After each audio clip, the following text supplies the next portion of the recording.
Live है। जय हिंद दोस्तों, नमस्कार। कैसे हैं आप सब? उम्मीद है एकदम शानदार, लाजवाब, ज़बरदस्त, बेहतरीन, जिंदाबाद और बड़े ही शानदार बेहतर अंदाज में आप सभी लोग अपनी तैयारी में जुटे हुए। आशा करता हूं बहुत अच्छे तरीके से, एकदम मेहनत वाले तरीके से आप सभी अपनी तैयारी में लगे हुए हैं। देखिए, सैटरडे क्लास ऑफ रही थी, थोड़ा मुझे ज़रूरी काम था और मैंने बताया था ना कि अगर कभी क्लास आपकी ऑफ रही तो फिर ये मान लेना कि या तो मैं ऑफिस से आने में लेट हो गया हूँ, अपने दिल्ली ऑफिस से आने में लेट हो गया हूँ, या फिर कोई बहुत ज़रूरी काम था। दरअसल बात ये थी ना कि 30 तारीख थी परसों, मतलब फाइनेंशियल ईयर की क्लोजिंग थी। तो उस टाइम पे होता है कि ऑफिस के जितने काम हैं सारे निपटाने थे, क्योंकि 31 को संडे था। तो 30 तारीख की क्लास थोड़ा इस वजह से मुझे ऑफ करनी पड़ी। और कल मैंने वादा किया था कि यार 2 घंटे की क्लास ले लेंगे, मैंने ये सोचा था। लेकिन उसमें ऐसा हुआ कि अरुण सर, शायद आप जानते हो उनको, हमारे एक अध्यापक हैं, उनकी माताजी एक्सपायर हुई थी 13 दिन पहले। तो कल उनकी 13वीं थी। अब उसमें जाना पड़ा, चूँकि उनका गांव बहुत दूर, फतेहपुर सीकरी। अब वहाँ गए, वहाँ से आने में फिर बड़ा समय लग गया, रात 11:30 बजे मैं फ्री हो पाया। तो आपकी जो 2 से 3 घंटे की क्लास थी वो इस वजह से नहीं हो पाई, उसके लिए मैं माफ़ी चाहूँगा। लेकिन चिंता करने की कोई ज़रूरत नहीं है, हमारा सिलेबस बिल्कुल अंडर कंट्रोल है, हम बिल्कुल सही तरीके से अपनी सारी चीज़ों को लेके चल रहे हैं। तो आशा करूँगा आप सब एकदम बहुत अच्छे हैं, अपनी तबीयत का ख्याल रख के आप सभी चले हुए हैं। क्योंकि तैयारी के दौरान थोड़ा सा अपने स्वास्थ्य का ख्याल आप ज़रूर रखिए, क्योंकि कभी कभी ऐसा होता है कि हम पढ़ाई में इतने बिजी हो जाते हैं, इतने लिप्त हो जाते हैं। और इस बैच में तो बहुत सारे बच्चे ऐसे हैं कि जो नौकरी के साथ पढ़ाई कर रहे हैं, तो शायद वो बहुत ज़्यादा समय अपने आप को ना दे पाते हों। लेकिन फिर भी थोड़ा सा अपना ख्याल रखो, क्योंकि अगर आपको कोई शारीरिक तकलीफ़ होती है और उसमें मान लो 1 दिन 2 दिन हमारा वेस्ट हो गया, तो फिर वो सारा सब कुछ बराबर हो जाता है। इससे अच्छा आधा घंटा कम पढ़ो, लेकिन थोड़ा सा रेस्ट प्रॉपर करो, अपना घूमने फिरने भी हल्का फुल्का तो जाओ। कभी कभी ऐसा होता है कि हम ना शरीर से इतना काम लेते हैं, मतलब ओवर लिमिटेड काम लेते हैं, लेकिन पता है शरीर को रेस्ट चाहिए। अगर आप नहीं दोगे तो वो आपको हॉस्पिटलाइज्ड करके बेड रेस्ट ले लेगा, फिर 7 दिन का, 8 दिन, 10 दिन का, जितने दिन डॉक्टर कहेगा। तो ऐसी नौबत आने से पहले ही अपना थोड़ा सा ख्याल रखिए। चलिए, तो शुरू करेंगे आज इलेक्ट्रिसिटी के सेकंड पार्ट से। वैसे तो शायद ये सेकंड पार्ट होना चाहिए, बट एक क्लास हमने क्वेश्चंस की थी। तो हमेशा की तरह मैं शुरू करूंगा अपनी क्लास को पहले सवाल से। और हमारा सवाल है कि बताओ, अ, एक अच्छा सा सवाल पूछता हूँ आज मैं। मुझे बताइए आप कि एक कूलाम आवेश बनाने के लिए, एक कूलाम आवेश बनाने के लिए कितने इलेक्ट्रॉन चाहिए होंगे?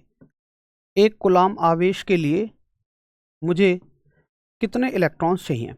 The number of electrons needed for 1 coulomb charge, बताएं। शिवा भाई, हमेशा खुश रहो आप। विवेक, थोड़ा ख्याल रखो यार। और सुरेंद्र, गुड इवनिंग भाई। Very good Mahendra, very good. Bhupendra, जय भीम भाई। पवित्र, तोमर, गुड इवनिंग। पंकज, बहुत बढ़िया। अंकित कुमार, जय श्री राम। इसका आंसर करेंगे दिलीप राज, गुड इवनिंग दोस्त। और आज हम बड़े ही खूबसूरत से कॉन्सेप्ट को पढ़ेंगे, बिल्कुल सीख के। आपका सिलेबस कम समाप्त होगा। भाई नीरज, देखो मैं बहुत जल्दी तो वादा नहीं करूँगा, ये मानिए तकरीबन, चूँकि ना हम सिलेबस को बहुत धीमे धीमे और मैं बगैर किसी पीडीएफ की मदद के आपको राइटिंग से पढ़ा रहा हूँ, आपने शुरू से ही देखा होगा। और इंग्लिश हिंदी दोनों लैंग्वेज लिखनी होती हैं, तो उसमें थोड़ा सा समय ज़्यादा लगता है, लेकिन समझ में बेहतर आता है। और सिलेबस की गहराई में भी हम जा रहे हैं, तो हल्का सा समय ज़्यादा लगेगा, लेकिन एग्जाम से बहुत पहले मैं ख़त्म करा दूंगा।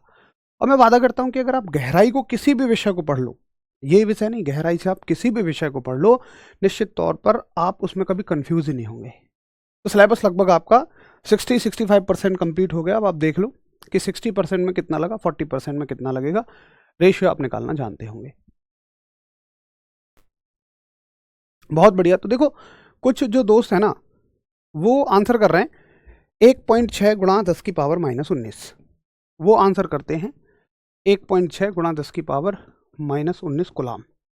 लेकिन मैं क्या पूछ रहा हूँ, ये तो एक इलेक्ट्रॉन पे आवेश है। ये क्या होता है? एक इलेक्ट्रॉन पे आवेश।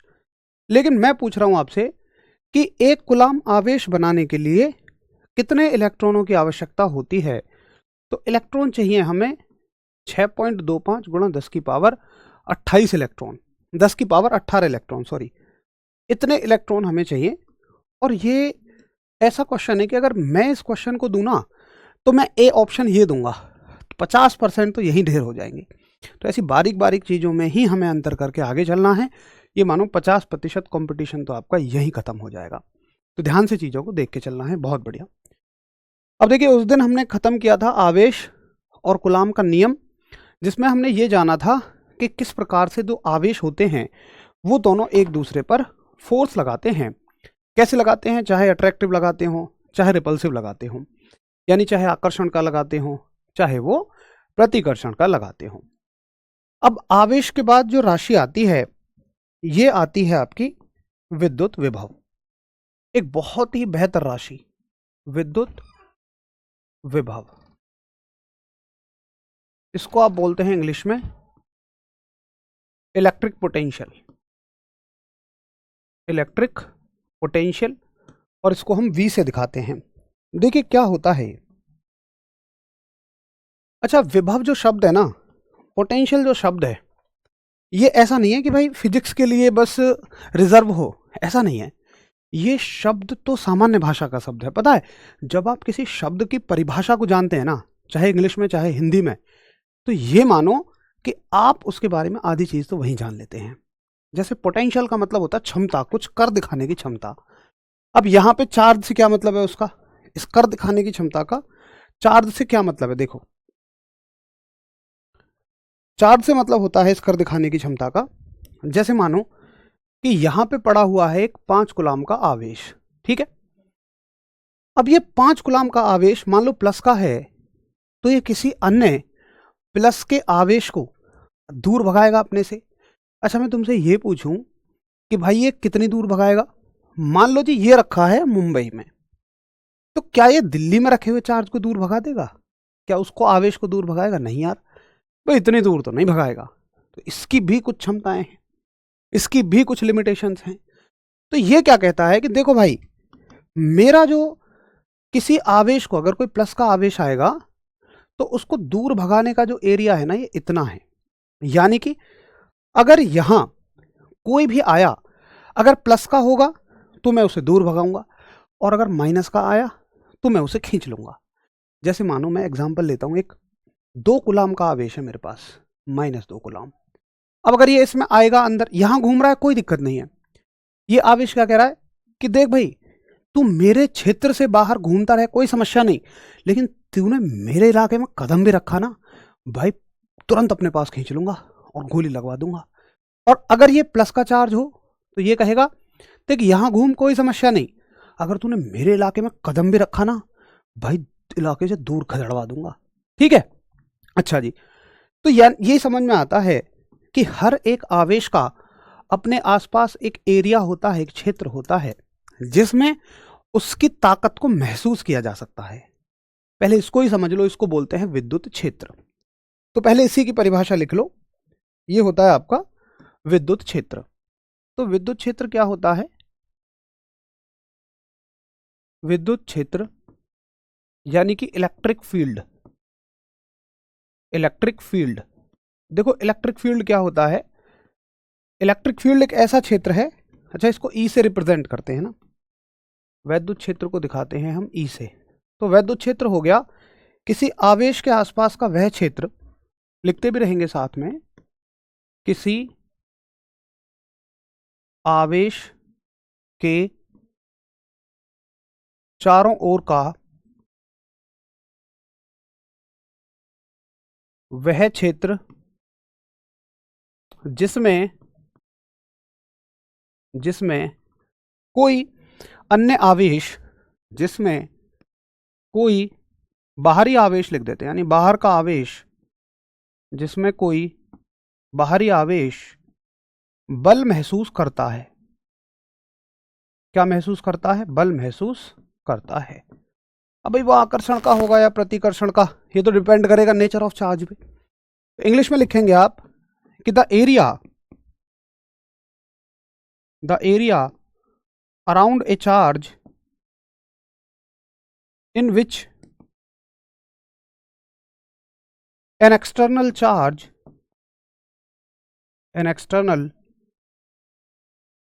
feels a force। ठीक भाई, जिसमें कोई बाहर का आवेश आके एक बल को महसूस करेगा। अच्छा आप सुनो, क्या होगा कि मान लो ये कहते हैं हम, कोई पूछेगा भैया इसका फॉर्मूला क्या है, तो पहले इसी पे चर्चा कर लो। इसका फॉर्मूला होता है कि आप ये चेक करना चाहते हो, वैद्युत क्षेत्र का फॉर्मूला है कि आप ये चेक करना चाहते हो कि किसी आवेश ने यानी कि किसी चार्ज ने कितना बल महसूस किया, कितना फोर्स महसूस किया। यानी कि इसका फॉर्मूला हो जाएगा, अगर हम मैथमेटिकली लिखेंगे तो E बराबर F अपॉन Q, ये इसका फॉर्मूला हो जाएगा। अब आपसे ना, ये तो हम बड़ी गहराई में लेके जा रहे हैं, लेकिन आशा करूंगा कि आपको इनमें कुछ भी गहराई नहीं लग रही होगी।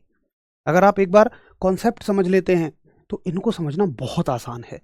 अगर आप रटेंगे तो फिर हर शब्द रटना पड़ेगा, और शब्द तो बहुत सारे हैं। अब अगर हम रटते नहीं हैं तो हम दावे के साथ ये कह सकते हैं कि भैया इसकी यूनिट में खुद बना दूंगा, इसका मात्रक और इसकी विमा में खुद बना दूंगा, फिर मैं आपको ये भी बता दूंगा कि ये कैसी राशि है। तो इन तीनों आंसर्स को आप मुझे एक ही कमेंट में करके दिखाओ कि इसका मात्रक क्या है, इसकी विमा क्या है, और ये सदिश राशि है या अदिश राशि है, बताओ। कोई बात नहीं अंकित भाई मेरे शेर, थोड़ा तबीयत का ख्याल रखो। दीपू यादव जयपुर कब आओगे? जयपुर तो 7 तारीख को आ रहे हैं भाई, सभी जरूर मिलने आना यार। हम लोगों को भी पता है अच्छा लगता है, स्पेशली मुझे तो बढ़िया लगता है, क्योंकि यहाँ पे तो एक बंद कमरे में बस हम कैमरे को देख के पढ़ा रहे होते हैं और आपके बस नाम से जानते हैं हम आपको, लेकिन जब सामने मिलते हो तो उसका एक आनंद ही अलग रहता है। जितना एक्साइटमेंट, जितना मिलने के बाद अच्छा आपको लगता है ना, उतना ही एक्साइटमेंट हमें भी होता है आपसे मिलने का, और उतना ही अच्छा वाकई हमें भी लगता है।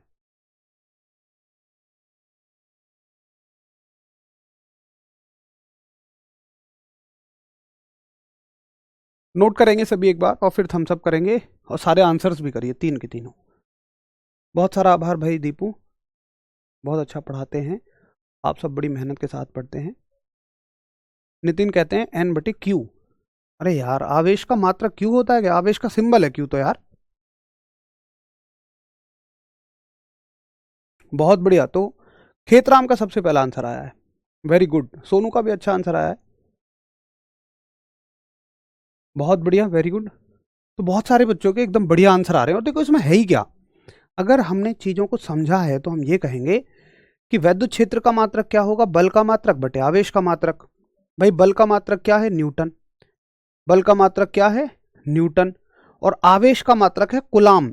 क्यू तो उसका सिंबल है, उसको शॉर्ट में दिखाने का तरीका है, ठीक। अच्छा, ये सबने बताया। जैसे देखो मनीष कहते हैं अदिश राशि है, अरे भैया इतना ही देख लो, मैं उसके ऊपर देखो सदिश लगा रहा हूं, इसी से पहचान लेते। ना भी पहचान पा रहे हो, सॉल्व कर लो, कैसे तरीका हमने सीखा हुआ है। भाई बल एक सदिश राशि है, सदिश को माइनस लोगे। आवेश एक अदिश राशि है, इसको प्लस लोगे। माइनस प्लस क्या हो जाएगा? माइनस। माइनस का मतलब सदिश राशि है, तो कैसी राशि हो गई? अरे सदिश राशि हो गई, बात खत्म, एक वेक्टर क्वांटिटी हो गई, है ना। अब तुमसे मैं पूछूं इसकी डायमेंशन क्या है, तो तुम बड़े आराम से ये कह दोगे कि भैया देखो इसकी डायमेंशन होती है ML/T-2। हालांकि इसकी डायमेंशन मैंने तुमसे होल्ड करा रखी है, मुझे अभी याद है, जब हम धारा पढ़ रहे होंगे ना तब हम आवेश की विमा देखेंगे। वैसे रामेश्वर को आती है, बहुत बढ़िया। बाकी अभी तुम फिलहाल के लिए याद रख लो, या मतलब याद रखो, कोई दिक्कत नहीं है, ये तुम्हें समझ में आ जाएगा। इसकी विमा होती है AT, तो ये हो जाएगा ML, एक टी और ऊपर जाएगी माइनस की, तो ML/T-3, और एक प्लस का है ऊपर जाके माइनस का हो जाएगा, तो इसकी डायमेंशन हो जाएगी ML/T-3 या -1। ये सीखा अभी हमने विद्युत क्षेत्र यानी इलेक्ट्रिक फील्ड। एक बार नोट करेंगे भाई, टेलीग्राम डाउनलोड नहीं कर पा रहे, मोबाइल स्टोरेज फुल हो गया है, तो गुंजन जी बताओ मैं क्या मदद करूं इसमें? भैया मेरे फ़ोन में डाउनलोड कर लो आप यार, उन वीडियोस को डिलीट कर दो ना, उन फोटोज़ को डिलीट कर दो यार, जो तुमने हाइड वाइड करके रख रखे होंगे दोस्त, वो सबको डिलीट कर दो, मेमोरी खाली हो जाएगी। चलिए गोविंद, बहुत बढ़िया, फिजिक्स अब आसान हो गया है, वेरी गुड, ये कॉन्फिडेंस होना चाहिए। तो ये हो गया वैद्युत क्षेत्र, लेकिन अभी तक भी हमने वैद्युत विभव को नहीं पढ़ा है। अब समझते हैं वैद्युत विभव क्या होता है। देखिए, अब आपको वैद्युत क्षेत्र समझ में आ गया कि भाई किसी भी आवेश के आसपास का वह क्षेत्र है जिसमें कोई दूसरा आवेश एक बल को महसूस करेगा।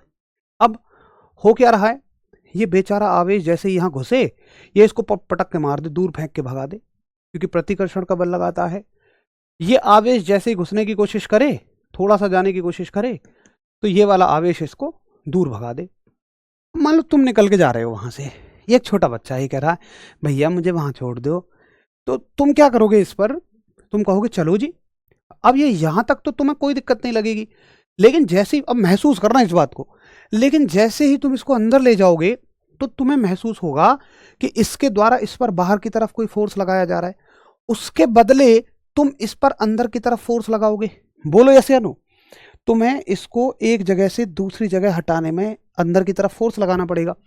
अगर तुम चाहते हो कि तुम इसको इसके बिल्कुल नजदीक ले आओ, तो तुम्हें एक बहुत ज्यादा फोर्स लगाना पड़ेगा, एक अच्छा खासा फोर्स तुम्हें इसके पास लगाना पड़ेगा। और देखो, अगर मैंने इसको यहाँ रोक रखा है तो मैंने अच्छा खासा फोर्स लगाया हुआ है। ये बिल्कुल वैसी बात है जैसे वहां मैंने स्प्रिंग बांध दी, मैंने इसको खींच लिया और खींचते ही तो भाग जाएगी, तो इसको छोड़ूंगा ये भाग जाएगा। अगर मैं उसे यहाँ इसको बनाए रखना है, स्प्रिंग को खींचे रखना है, तो तुम्हें अच्छा खासा एक फोर्स लगा के रखना पड़ेगा, ना तो ये इसको ऐसे भगा देगा। अच्छा एक बात बताओ, अगर बल लगाकर आप किसी वस्तु को एक जगह से दूसरी जगह ले गए, तो क्या मैं ये कह दूं तुमने कार्य किया है? अगर कार्य की ओरिजिनल डेफिनेशन आप जानते हैं, यानी कि फोर्स लगा के किसी बॉडी में अगर तुमने डिस्प्लेसमेंट ला दिया, तो तुम कहोगे कि तुमने कार्य किया। बस ये कार्य जो तुमने इस आवेश पर किया, ये वर्क जो तुमने इस चार्ज पे किया, इसी को यहां क्या बोलते हैं? इलेक्ट्रिक पोटेंशियल, यानी कि विद्युत विभव। पोटेंशियल का मतलब है कुछ कर दिखाने की क्षमता। तो इस आवेश के पास यहां जब ये रुका हुआ है ना, तो कुछ कर दिखाने की क्षमता है। जैसे स्प्रिंग को तुमने यहां खींचा हुआ है, तो उस स्प्रिंग के पास कुछ कर दिखाने की क्षमता है। क्या? अरे वो विरोध में है, उसके पास एनर्जी स्टोर है। समझ गए? पोटेंशियल एनर्जी, कुछ कुछ फील आ रहा होगा। तो वैद्युत विभव क्या होता है? वैद्युत विभव होता है, फॉर्मूला अगर आप देखेंगे तो ये हो जाएगा आपका वैद्युत विभव, यानी कि इलेक्ट्रिक पोटेंशियल। इलेक्ट्रिक पोटेंशियल ये होती है कि कितना तुमने कार्य किया, the work done, the work done किसी आवेश पर, कितना तुमने कार्य किया किसी आवेश पर, कितना तुमने वर्क किया किसी चार्ज पर, उसको हम क्या बोलते हैं? उसको बोलते हैं हम पोटेंशियल। यानी कि V बराबर क्या हो जाएगा? कार्य W, और आवेश का मतलब हो जाएगा Q। तो ये हो जाएगा V बराबर W/Q। ठीक है, अब यही से सारी चीजें आप निकाल सकते हो। भाई इसकी परिभाषा बनाना चाहो तो क्या लिखोगे? परिभाषा लिखोगे कि किसी आवेश पर किया गया कार्य, बस। या आप चाहो, अगर बिल्कुल ही आप एक लेमैन की भाषा में लिखोगे, साधारण आदमी की, जिसको खाली फॉर्मूला रटा होता है, जो महसूस नहीं कर पाता, वो ये बोलेगा कार्य तथा आवेश के अनुपात को वैद्युत विभव कहते हैं। जबकि ये कोई डेफिनेशन नहीं है, ये तो तुमने फॉर्मूले को भाषा में कह के सुना दिया। आप महसूस कर पाते हैं बात? अच्छी परिभाषा क्या बनती है? देखिए, अच्छी परिभाषा बनती है कि किसी आवेश को अनंत से, किसी आवेश को अनंत से किसी बिंदु तक लाने में किया गया कार्य, लाने में किया गया कार्य, यानी कि the work done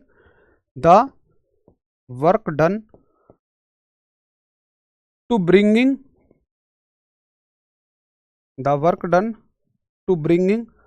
a unit charge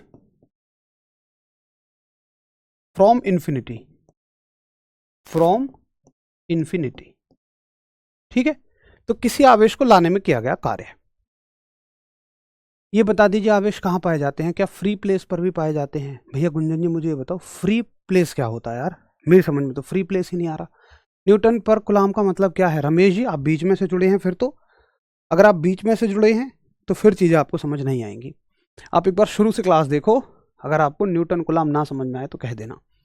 अब आप बहुत आराम से इसका मात्रक बना सकते हैं, यूनिट। तो जैसे निकालने भी लग गए मेरे शेर तो, और सभी कहते हैं कि भैया कार्य की यूनिट क्या होती है? भाई जूल। और आवेश का मात्रक कूलाम। अब फिर से वही बात, अगर इसकी डायमेंशन पूछी जाए, अगर इसकी विमा पूछी जाए तो विमा क्या हो जाएगी? आप कहोगे विमा में लिखोगे आप एम एल, जूल के लिए लिखते हो ml2 T-2 और कूलाम के लिए AT। तो ये हो जाएगा ml2 T की पावर एक और हो जाएगी -3 और A की पावर -1। कैसी राशि है निकाल के देख लेंगे। कार्य एक अदिश राशि है, प्लस लोगे। आवेश एक अदिश राशि है, प्लस लोगे। प्लस प्लस प्लस बनेगा, और अगर कहीं प्लस आया तो उसका मतलब वो कैसी राशि है? वो एक अदिश राशि है, यानी कि ये एक स्केलर क्वांटिटी है। तो आशा करता हूं कि आपको मेरी बात समझ में आ गई होगी।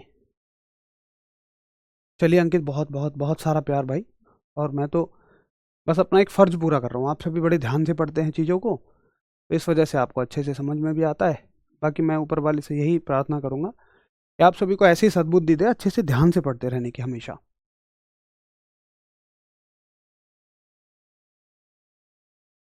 वर्क कैसे आया है? अरे यही तो समझाया था अभिषेक। वर्क का मतलब है भाई, अब या तो तुम्हें वर्क की डेफिनेशन नहीं पता। देखो, अगर तुम्हें वर्क की डेफिनेशन पता है ना, तो तुम्हें कभी इसमें कंफ्यूजन नहीं होगा। वर्क की डेफिनेशन है, कार्य की परिभाषा क्या है, कि अगर आप किसी वस्तु पर फोर्स लगाएं और वस्तु अपनी जगह से हट जाए, बस उसी को हम बोलते हैं कि यार यहाँ पे कोई कार्य हुआ है।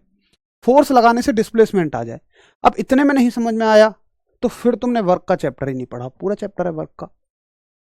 स्पीड कैसे बढ़ाएं भाई आशुतोष? स्पीड बढ़ाने का सिर्फ और सिर्फ एक तरीका है, जो कि है आपका प्रैक्टिस। अब सुनिए, आप एक बहुत अच्छी चीज क्या याद रख लेते हैं कि यार भैया विभव की यूनिट तो वोल्ट होती है। बिल्कुल आपने गलत याद नहीं किया, सही याद किया है, लेकिन आपको यह भी याद रखना है कि जूल पर कूलाम को ही वोल्ट कहते हैं। क्वेश्चन ऐसे आएगा कि निम्नलिखित में से वोल्ट किसे कहा जा सकता है? वोल्ट किसे कहा जा सकता है? ऑप्शन होंगे जूल पर कूलाम, बी ऑप्शन होगा जूल कूलाम, सी ऑप्शन होगा एम्पियर टाइम, ऐसे डी ऑप्शन होगा न्यूटन पर कूलाम। तो आपको पता होना चाहिए कि वोल्ट आप किसको कहते हो, तो जूल पर कूलाम को ही आप वोल्ट कहते हो। चलो, अनंत का मतलब क्या होता है? अनंत का मतलब है कि आप उसे बहुत दूर से लेके आए हो। ये बढ़िया सवाल पूछा है तुमने कि भैया परिभाषा बताते समय, समझाते समय तो अनंत का जिक्र हुआ नहीं, परिभाषा में कहां से आ गया? देखिए, एक बात बताओ मुझे कि हम मान लो किसी को, अगर वो बच्चा कुछ दूर खड़ा होता तो हमें थोड़ा सा काम करना पड़ता, और ज़्यादा दूर खड़ा है तो और ज़्यादा करना है, और ज़्यादा दूर है तो और ज़्यादा करना है। सबसे ज़्यादा काम हमें कहाँ करना पड़ेगा? मैं देखना चाहता हूँ मैक्सिमम काम कब करना पड़ेगा, अधिकतम। तो तुम कहोगे भैया जब तो अनंत पे होगा। अनंत का मतलब होता है बहुत ज़्यादा दूरी पे, बहुत ज़्यादा दूरी। तो बहुत हम ये मानते हैं कि भाई मैक्सिमम काम देख लो कि कितना काम तुम्हें करना पड़ सकता है, बस इसलिए हम अनंत शब्द का इस्तेमाल करते हैं कि उसके पास कोई ऊर्जा नहीं है। हम ये मान लेते हैं कि जब वो खड़ा है ना, तो वो सारा हमारे ऊपर निर्भर कर रहा है। जो भी काम किया हमने किया, उसके पास अपना कोई ऊर्जा थी नहीं जिसको वो काम में बदल सके, बस इसलिए हम अनंत लेते हैं। बिल्कुल बिल्कुल रमेश, बिल्कुल भाई। तो ये हो गया आपका आंसर। इसका तो आंसर कर ही दोगे, कोई बड़ी बात नहीं है। मैं तो बस एक क्वेश्चन का तरीका बता रहा था कि क्वेश्चन कैसे पूछे जाते हैं। तो ये हो गया आपका किसके बारे में पूरी जानकारी? ये हो गई वैद्युत विभव के बारे में पूरी जानकारी। अब चलिए थोड़ा सा आगे चलें और अपने बड़े ही खूबसूरत कॉन्सेप्ट पे चलेंगे हम, जिसका नाम है वैद्युत धारा, यानी कि इलेक्ट्रिक करंट। बड़ा ही प्यारा सा कॉन्सेप्ट, इलेक्ट्रिक करंट, वैद्युत धारा। और इसको हम दिखा रहे हैं आई से। देखेंगे आप सभी एक बार वैद्युत धारा क्या रहेगी। देखो, अभी ना हम एक काम कर लेते हैं, पहले हम इसके सारे इंपॉर्टेंट कॉन्सेप्ट पढ़ लेते हैं। क्योंकि रेलवे गहराई में साइंस पूछती है, तो पहले मैं क्या कर रहा हूं कि इसके इंपॉर्टेंट कॉन्सेप्ट पढ़ लेते हैं इस पूरे चैप्टर के, और उसके बाद हम बाकी उन कॉन्सेप्ट को भी पढ़ लेंगे कि जो इंपॉर्टेंट तो नहीं है लेकिन आपके लिए सिलेबस में है, मतलब 12th क्लास के सिलेबस में होते हैं वो, बट आपके लिए इंपॉर्टेंट नहीं होते, बट फिर भी एक बार उन पर नज़र मार लेंगे ताकि आपको ये ना रहे कि यार कुछ छूटा है हमारा। और अभी उनको बीच में इसलिए नहीं पढ़ रहे ताकि बाद में पढ़ें कि अगर उनमें से कुछ बहुत भी समझ में ना आए तो ऐसा ना लगे कि यार कुछ नहीं पढ़ा, पहले इंपॉर्टेंट पढ़ लेते हैं। ये मान लो कि 90% चांस होंगे इसमें से आने के और बाकी 10% चांस होंगे उसमें से आने के। अब सुनिए, तो वैद्युत धारा क्या होती है, इलेक्ट्रिक करंट क्या होता है, बड़ा समझना इस बात को। देखिए, आपने ये देखा, आज आपको ना मजा आ जाएगा पढ़ के।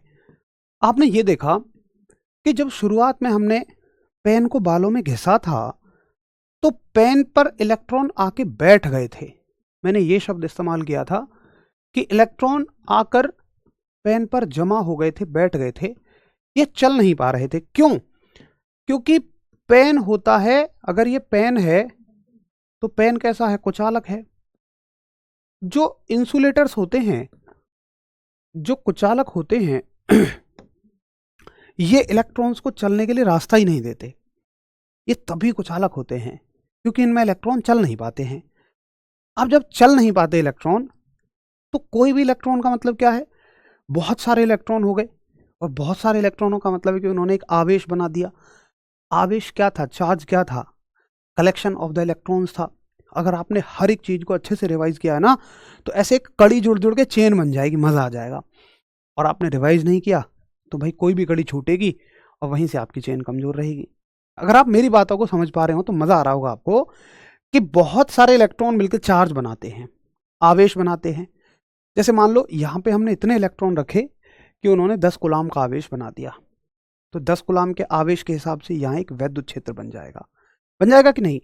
तो याद रखेंगे आप हमेशा कि जो रुके हुए इलेक्ट्रॉन होते हैं ये हमेशा वैद्युत क्षेत्र का निर्माण करते हैं। और रुकेंगे कहाँ इलेक्ट्रॉन, जब किसी कुचालक पे होंगे। तो ये सवाल पूछा जाता है, पहले इसको भी नोट करो लगे हाथों। आप ये कहोगे कि जो स्टैटिक चार्ज होता है, चाहे आप स्टैटिक इलेक्ट्रॉन कहिए या स्टैटिक चार्ज कहिए, आपको कोई फर्क नहीं पड़ेगा अगर आपको समझ है तो। स्थिर आवेश हमेशा क्या बनाता है, वैद्युत क्षेत्र का निर्माण करता है,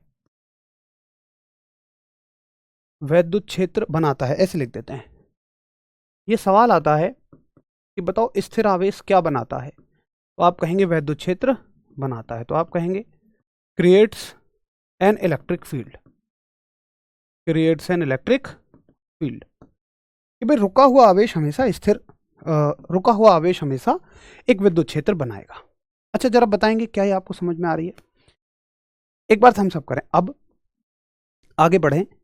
अगर यही इलेक्ट्रॉन किसी कुचालक पे आ जाए, सुचालक पे आ जाए, यानी कि कंडक्टर पे आ जाए, देखो वो हम पढ़ेंगे कि ये प्रॉपर क्या होते हैं, कुचालक सुचालक। लेकिन आशा करता हूं कि बेसिक डिफरेंस तो सभी जानते हैं कि भाई कुचालक क्या होते हैं, सुचालक क्या होते हैं। कुचालक का मतलब इंसुलेटर, जिनमें से होके धारा का प्रवाह मुश्किल से होता है, ना के बराबर होता है।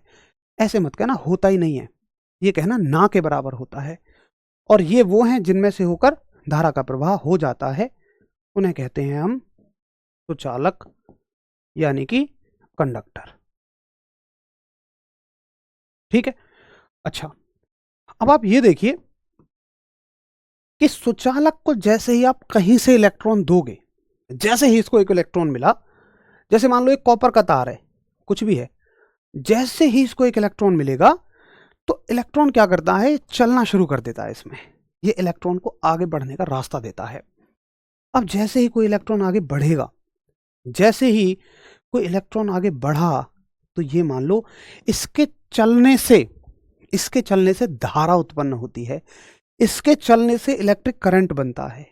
और गहराई में जाके मैं समझाऊं आपको, तो आप ये कहिए कि इसके चलने से एक वैद्युत विभव बना, एक पोटेंशियल बनी, क्योंकि आवेश के गतिमान होने से ही पीछे विभव आ रहा था।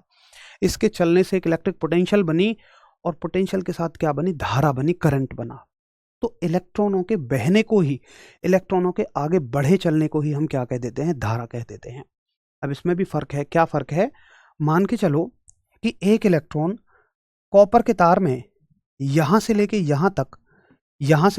यहां तक मान लो 10 सेकंड लेता है। दूसरा इलेक्ट्रॉन, यही इलेक्ट्रॉन एक चांदी के तार में, जो कि कॉपर से अच्छा चालक है, उसमें 10 सेकंड की बजाय 5 सेकंड में ही पहुंच जाता है। तो हम ये कहेंगे कि धारा उसमें ज्यादा है जिसमें जल्दी पहुंच गया, जिसमें 5 सेकंड में पहुंच गया। यानी कि चांदी में धारा बहुत अच्छी है और कॉपर में धारा थोड़ी सी कम मिलेगी चांदी की तुलना में, क्योंकि उसमें इलेक्ट्रॉन ने एक सिरे से दूसरे सिरे तक जाने में ज्यादा समय लिया है। तो इलेक्ट्रॉनों के बहने का समय से भी संबंध है। हम कहते हैं कि आवेश के प्रवाह की दर, हम परिभाषा क्या बनाते हैं, परिभाषा ये बनाते हैं कि आवेश के प्रवाह की दर को धारा कहते हैं। आप ये पढ़ते होंगे, आवेश के प्रवाह की दर को धारा कहते हैं। यानी कि आप पढ़ते हैं rate of flow of electron, electron short में लिख देता हूं, is called as current, is called as current.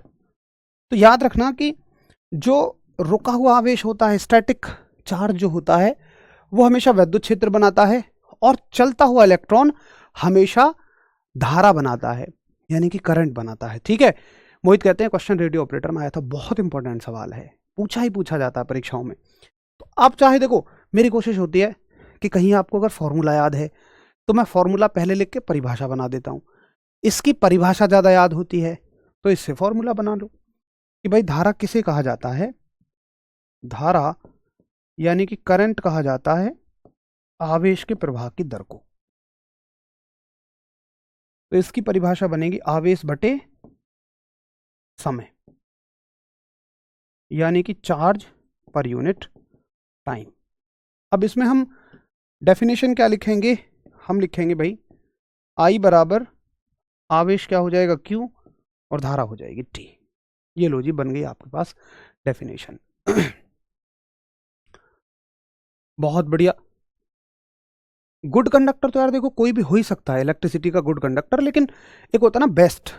Good का मतलब क्या है कि भाई जिसमें से धारा बह सके। बेटर क्या होता है कि गुड से ज्यादा बह सके, और बेस्ट क्या होता है जिसमें सबसे अच्छी बह सके। तो लिखने को तुम नोट भी कर सकते हो कि जो धारा का, अब यहां पे विद्युत धारा की बात हो रही है, ऐसा मत समझना पानी वाली धारा है, धारा का सर्वश्रेष्ठ चालक, आप ये कह सकते हो, मेंशन कर दो, धारा का सर्वश्रेष्ठ चालक, यानी कि best conductor of electricity, best conductor of electricity. तो धारा का सर्वश्रेष्ठ चालक जो है वो क्या रहता है, चांदी। आप लिख सकते हो चाहो तो इसे कि धारा का सबसे अच्छा चालक होता है चांदी, यानी सिल्वर, इसे भी लिख सकते हैं। बहुत ही बढ़िया। अब सभी पूछ रहे हैं कि देखो, इसकी पूछ नहीं रहे, बना दिया आपने, मात्रक बना दिया, विमा बना दी, बहुत बढ़िया, वेरी गुड। अच्छा लगा कि हाँ आप सब चीज़ों को समझ रहे हैं। ऐसे आता है मज़ा कि एक चीज़ मैं कर दूं, उसके आगे की चीज़ आप खुद करो। तो आप सभी ने बताया कि इसका जो मात्रक है यूनिट है, बहुत सारे कमेंट हैं यूनिट को लेके जो ठीक आंसर बता रहे हैं कि भाई इसकी यूनिट कुलाम है, समय की सेकंड है। पहले फॉर्मूले वाली यूनिट को समझा करो, शॉर्ट में भी लिख सकते हैं कुलाम पर सेकंड। ठीक है, अब कुलाम पर सेकंड को ही आप क्या कहते हो, इसी को आप एम्पियर कह देते हो। आप धारा का मात्रक सीधा सीधा जो एम्पियर पढ़ते हो वो यहां से पढ़ते हो, याद रखना। तो सवाल ऐसे भी आएगा कि बताओ 1 एम्पियर किसे कहा जाता है, कुलाम पर सेकंड को, न्यूटन पर सेकंड को, जूल पर सेकंड को, वोल्ट पर सेकंड को। तो आप समझ जाएंगे कि जी कुलाम पर सेकंड को ही एम्पियर कहते हैं।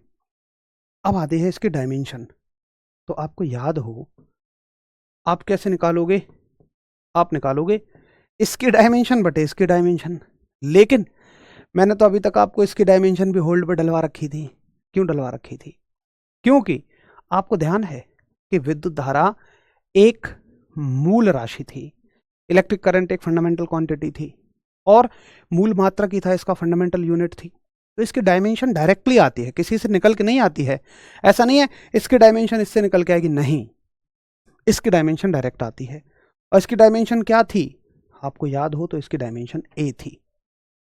ठीक, कैसी राशि है, तो राशि देखें अगर निकाल लेंगे हम, भाई ये कैसी राशि है, अदिश यानी स्केलर प्लस लेंगे, अदिश यानी स्केलर प्लस लेंगे प्लस प्लस प्लस आ गया, तो ये भी कैसी राशि है, एक अदिश राशि है, यानी कि ये भी एक स्केलर ही क्वांटिटी है। ठीक है, अब एक बात और समझ लो, फिर हम आगे देखते हैं। अभी तक मैंने आपको क्यू के डायमेंशन यानी आवेश की जो डायमेंशन है वो होल्ड करा रखी है, तो देख लेते हैं उसको एक बार, यही नोट कर लेंगे। आप देखिए आवेश की विमा, या तो आप पीछे वहां चले जाइए जहां मैंने होल्ड करवाई है, या आप यहां नोट डाल के भी लिख लो, कोई दिक्कत नहीं है। Dimension of charge. अब देखो आवेश बराबर क्या होता है, धारा बराबर क्या है, धारा बराबर है आवेश बटे समय। तो आवेश बराबर क्या हो जाएगा, धारा गुणा समय। ठीक है, और धारा की डायमेंशन हमने क्या पढ़ी, धारा की डायमेंशन पढ़ी ए और टी की पढ़ी टी, तो क्यू की डायमेंशन क्या हो जाएगी, ए टी। इसलिए हम क्यू की डायमेंशन, आवेश की डायमेंशन ए टी लिखते हैं। बोलो आइए समझ में, तो ए टी इसलिए लिखते हैं, आशा करूंगा आप समझ में आ गया होगा। अब पहले बढ़िया से इसको नोट कर लो, फिर पीछे वाला नोट कर लेना फटाफट से। ऐसे तो एल्यूमिनियम भी है भाई, कॉपर भी है, लोहा भी है, सब है, लेकिन अगर हम बेस्ट की बात करें तो बेस्ट आपका सिल्वर है, चांदी। और पता है तुम लोग तो घरों में एल्यूमिनियम को ही सिल्वर कहते हो, एल्यूमिनियम सिल्वर नहीं होती है। चलो नोट करेंगे एक बार सभी, इसको नोट कर लो। अब ए टी माइनस वन होगा, क्यों होगा भाई ए टी माइनस वन, बताओ। आई बराबर क्यू बटे टी, क्यू की ए टी हो जाएगी, आई गुणा टी हो जाएगा, तो इसकी ए इसकी टी डायरेक्ट रख देंगे, ए टी माइनस वन होगा। क्यों होगा भाई ए टी माइनस वन, ये बताओ तुम मुझे, कहां से निकाल रहे हो ए टी माइनस वन यार। भाई आई बराबर क्यू बटे टी, क्यू की वैल्यू निकालोगे आई गुणा टी, आई के लिए ए लिखोगे, टी के लिए टी लिखोगे, खत्म। क्यू की जगह डायरेक्ट ए टी लिखोगे, क्यू की जगह, क्यू की डायमेंशन हमने ए टी पीछे भी तो यूज की थी, मैंने कहा था इसको याद रख लो। ये देखो यहां यूज की थी हमने, क्यू की डायमेंशन ए टी यूज की थी, ये कहां से निकल के आई है, यहां से। माइनस क्यों करोगे, जबरदस्ती क्यों करना, वजह बताओगे, इसलिए माइनस करेंगे। तुम ये कह रहे हो कि इसके लिए हम ए लिख दें, तुम ये कहना चाह रहे हो इसके लिए ए लिख दें, क्यों लिखेंगे भाई, क्यू की डायमेंशन थोड़ी ए होती है, आवेश की विमा थोड़ी ए है, ये तो आई की है, आई की थोड़ी, आई थोड़ी है ऊपर, यहां फॉर्मूले को पहले चेंज करो फिर लिखो। नोट करेंगे सभी, चलो बहुत बढ़िया समझ में आ रहा है, वेरी गुड। यार उड़ीसा के लिए तो मेरे शेर थोड़ा सा समय लगेगा, लेकिन देखिए आएंगे जरूर, हर जगह उड़ीसा भी आएंगी। हाँ मेरी मम्मी कहते हैं एल्यूमिनियम को सिल्वर, गांव में बोलते हैं, मैं तो बड़ा कंफ्यूज रहता था, मतलब सिल्वर की हिंदी हम पढ़ते हैं चांदी। अब यार घरों में मम्मी पापा भाई भी बोलते थे कि भाई सिल्वर का तार ले आएंगे क्योंकि वो सस्ता आता है कॉपर से। यार मैं सोचता था कि चांदी कॉपर से भी सस्ती है क्या, तो फिर हम जो रिंग वगैरह हैं ये कॉपर की क्यों नहीं बना लेते। अगर चांदी सस्ती है तो भाई चांदी की क्यों बने पहन रहे हो, कॉपर की बनाओ फिर तो, जबकि मार्केट में तो कॉपर सस्ता मिलता है।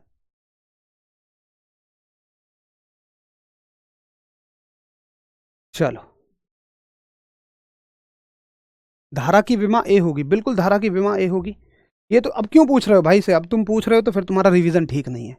ये तो पहले ही दिन बताया था, ये दूसरे दिन, शायद दूसरे दिन ही बताया था जब क्लास शुरू हुई थी, कि मूल मात्रकों में आती है धारा, उसकी विमा होती है ए। चलो बहुत बढ़िया, सब समझ में आ गया, वेरी गुड। अगर आपको इस स्तर की बातें समझ में आ रही हैं तो मज़ा आ रहा होगा। अलीगढ़ अभी तो आए थे यार, विवेक कुमार अलीगढ़ तो कुछ दिन पहले आए थे हम लोग, और मथुरा आगरा तो घूम आया यार ठाकुर जी। आगरा आए थे तो उसी में हमने सोचा कि मथुरा कवर हो जाएगा। प्रदीप सहारनपुर भी आ चुके हैं। मैंने आज ज्वाइन किया है क्लास, तो पिछली क्लास कैसे करें भाई, पहले पिछली क्लास करो आप भाई, मेरे लिए तो स्पेशली मेरे सब्जेक्ट में तो पिछली क्लास करो, क्योंकि जो बच्चे आप पढ़ रहे होंगे ना उनको समझ में आ रहा होगा कि अगर तुम पिछली क्लास नहीं करोगे तो कुछ समझ नहीं आएगा। और आप एक मजे की बात देख रहे होंगे कि हर एक चैप्टर और हर एक टॉपिक ना एक सीक्वेंस में है, यानी आप जब तक पिछला नहीं समझ लेते हो बिल्कुल क्लियर, अगला समझ ही नहीं आएगा। और किताबों में मैं देखता हूँ कोई सीक्वेंस नहीं है, कहीं कुछ दे रखा है, शुरुआती प्रकाश से कर रखी है, लाइट से कर रखी है, और तुम लोग भी कुछ का कुछ रटने बैठ जाते हो। ऐसा कभी हो ही नहीं सकता कि आप ढंग से सारा सब कुछ अच्छे से बीच बीच में से पढ़ के कर लेंगे। चलो पढ़ाया हुआ पूरा तैयार है, मॉक टेस्ट में सही प्रश्न हो रहे हैं, वेरी गुड भाई, बहुत ज़बरदस्त, बहुत बढ़िया, चलेगा। तो ये हो गई किसके बारे में बात, धारा के बारे में बात, और धारा के साथ हमने वैद्युत विभव को भी समझ लिया। अब देखो एक और राशि आती है जिसका नाम है प्रतिरोध, यानी कि रेजिस्टेंस। रेजिस्टेंस, और चलो मैं बताता हूं अभी आपको, रेजिस्टेंस यानी कि प्रतिरोध। पता है ये सभी ना सामान्य शब्द हैं। जैसे धारा हो गया, धारा का मतलब क्या है? किसी चीज का बहना। पानी का बहना क्या होता है? जल की धारा। इलेक्ट्रॉनों का बहना क्या है? विद्युत धारा। विभव, पोटेंशियल का मतलब है कुछ कर दिखाना। तो जब इलेक्ट्रॉन कुछ कर दिखाने की क्षमता रखे, एक जगह से दूसरी जगह जाने की क्षमता रखे, तो वो विद्युत विभव बन गया, इलेक्ट्रिक पोटेंशियल बन गया। प्रतिरोध का मतलब क्या है? रेजिस्टेंस का मतलब क्या है? रेजिस्टेंस का मतलब है भाई सभी का आ रहा है कि हमारे यहाँ ये, हमारे यहाँ ये। देखो प्रयागराज में तो आ गए थे यार राहुल, तुम्हें भाई कहाँ रह गए थे? तो हम लोगों ने ये मुहिम बनाई हुई है कि जाएंगे हर जगह। बस अभी क्या है ना कि हम स्टेप बाय स्टेप जा रहे हैं। ऐसा भी कुछ नहीं है कि नज़दीक पहले चले गए, दूर बाद में जा रहे हैं। हम लोग तो प्रयागराज तक होके आ गए हैं, तो जाएंगे सबके यहाँ। हमारा भी भाई उतना ही मन होता है आप सब लोगों से मिलने का। जितनी आपकी तमन्ना होती है उतनी तमन्ना हमारी भी होती है आपको देखने की। चलो, तो रेजिस्टेंस का शब्द मतलब क्या है? प्रतिरोध का मतलब क्या है? विद्युत से अलग हटा दो इसे। प्रतिरोध का मतलब होता है कि जो किसी चीज का विरोध कर सके, जो किसी भी चीज का विरोध कर रहा है। रजिस्ट का मतलब होता है, जैसे तुम मान लो तुमने डाइटिंग पे हो, तुमने कहा भाई मैं मीठा नहीं खाऊंगा बिल्कुल भी, सामने रसगुल्ला आ जाओ, काजू कतली आ जाओ, तुम रजिस्ट करो अपने आप को, तुम रोको अपने आप को, उसको बोलते हैं प्रतिरोध। अब अगर विद्युत में है तो भैया विद्युत प्रतिरोध कह दो। तो यहाँ पे कौन रजिस्ट करेगा?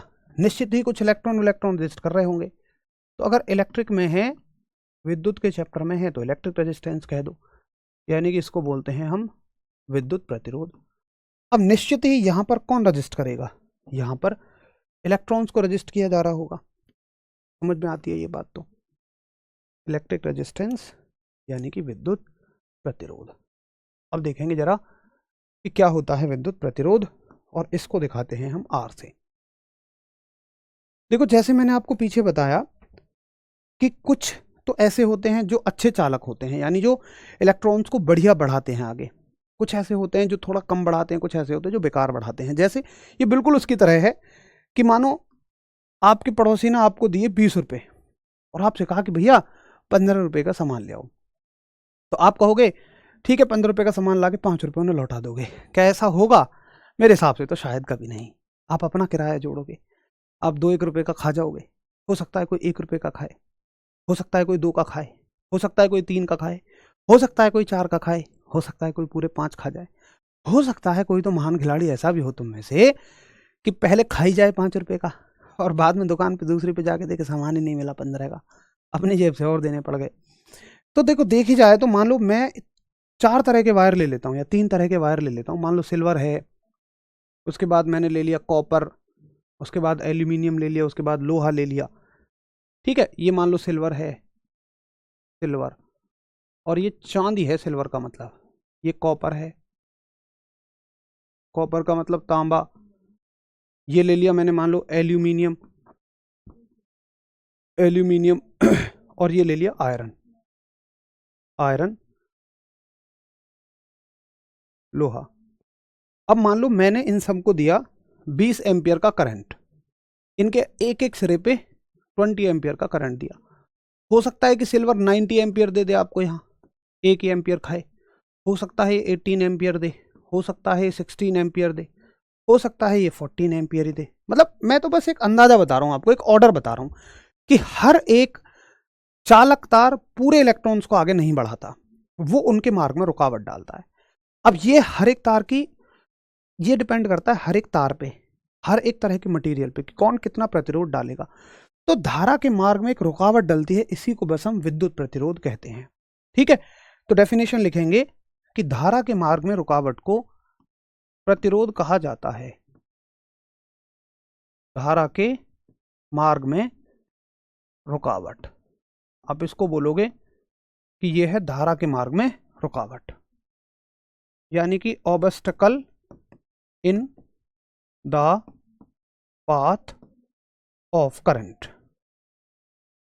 Obstacle in the path of current is called as electric resistance. ठीक है, अब इसका मात्रक क्या होता है? ये तो हमें एक नियम से मिलेगा जिसको बोलते हैं हम ओम का नियम। तो ये हमें बाकी वहाँ से मिलेगा। हालांकि आप सब जानते हैं कि इसका मात्रक क्या होता है, तो ये सब हमें वहाँ से पता लगेगा। इसका मात्रक मैं आपको बाद में बताऊंगा, और इसके बारे में कि राशि क्या है, विमा क्या है, ये भी सब आपको तभी पता लगेगी।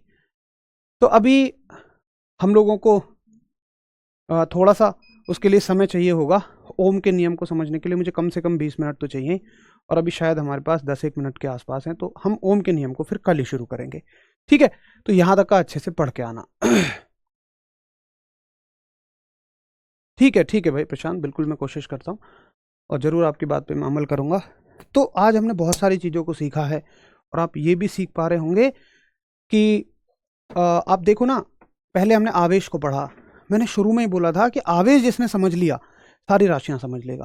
भाई आवेश से ही तो क्षेत्र बन रहा है, वैद्युत क्षेत्र। आवेश से ही वैद्युत विभव बन रहा है, आवेश से ही वैद्युत धारा बन रही है।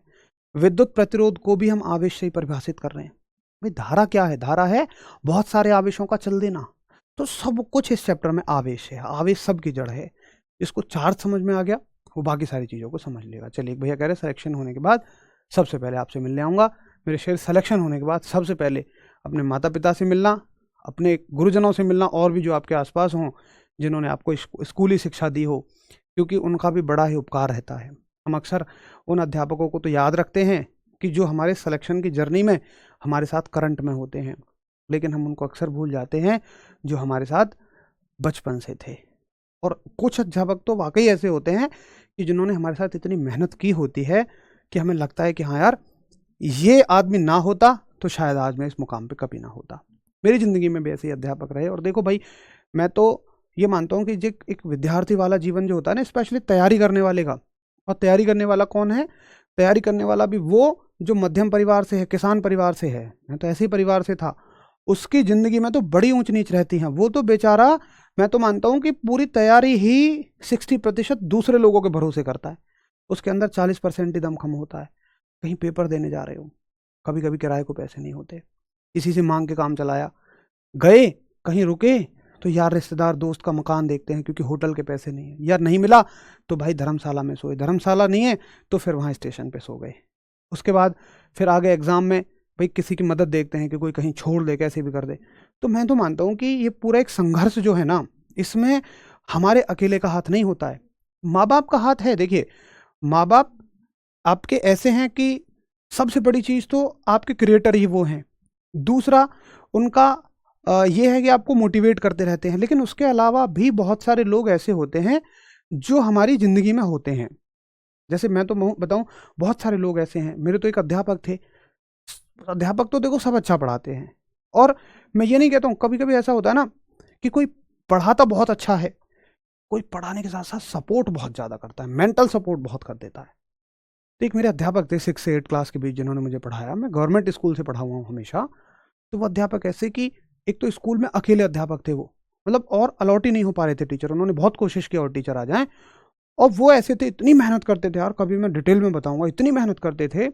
14 किलोमीटर दूर साइकिल से आना, और फिर आते ही तुरंत क्लासेस में चले जाना। पानी भी हम लोग लेके जाते थे उनके पीछे, मॉनिटर वगैरह बनाए होते उन्होंने।